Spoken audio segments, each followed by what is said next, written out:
1959 সালে সিঙ্গাপুরের প্রথম নির্বাচন হয় এবং সেই নির্বাচনে সিঙ্গাপুরের পিপলস অ্যাকশন পার্টির নেতা লি কুয়ান ইউ প্রথম জয়লাভ করে। লি কুয়ান ইউ যখন ক্ষমতা লাভ করে তখন কিন্তু সে সিঙ্গাপুরে চাইনিজ, মালয়, ইন্ডিয়ান সহ বিভিন্ন কমিউনিটির লোক বাস করত। তাদের মধ্যে কিন্তু কোনো মিল ছিল না। এই কমিউনিটিগুলো সিঙ্গাপুরের বিভিন্ন জায়গায় দলবদ্ধ হয়ে থাকতো, অর্থাৎ যে এলাকায় মালয়রা থাকতো সেই এলাকায় চাইনিজরা থাকতো না, তাদের মধ্যে একটু দূরত্ব ছিল, দ্বন্দ্ব ছিল।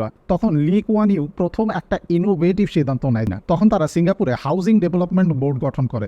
সেই সময় সিঙ্গাপুরের প্রায় 70% মানুষ ছিল বস্তিতে। তাদের থাকার জন্য সিঙ্গাপুরে বড় বড় অ্যাপার্টমেন্টের ব্যবস্থা করা হয়। প্রতিটা অ্যাপার্টমেন্ট বিল্ডিংয়েই চাইনিজরা থাকতে পারতো, ইন্ডিয়ানরা থাকতে পারতো, মালয়রা থাকতে পারতো এবং অন্যান্য কমিউনিটির লোকজনরাও থাকতে পারতো। সবাইকে একটা বিল্ডিং এর মধ্যে বরাদ্দ দিত, অর্থাৎ যে কটা বিল্ডিং আছে সব কটা বিল্ডিং এ সব কমিউনিটির লোকজন থাকতে পারতো। যেটার কারণে হয়েছে কি, মালয়, ইন্ডিয়ান, চাইনিজ যারা আছে সবাই কিন্তু একটা একই কমিউনিটিতে চলে আসে এবং তার এই প্ল্যানটা কিন্তু ভীষণভাবে সাকসেস হয় এবং এই যে কমিউনিটির মতবিরোধ আছে সেটা কিন্তু উনি দূর করতে সক্ষম হয়।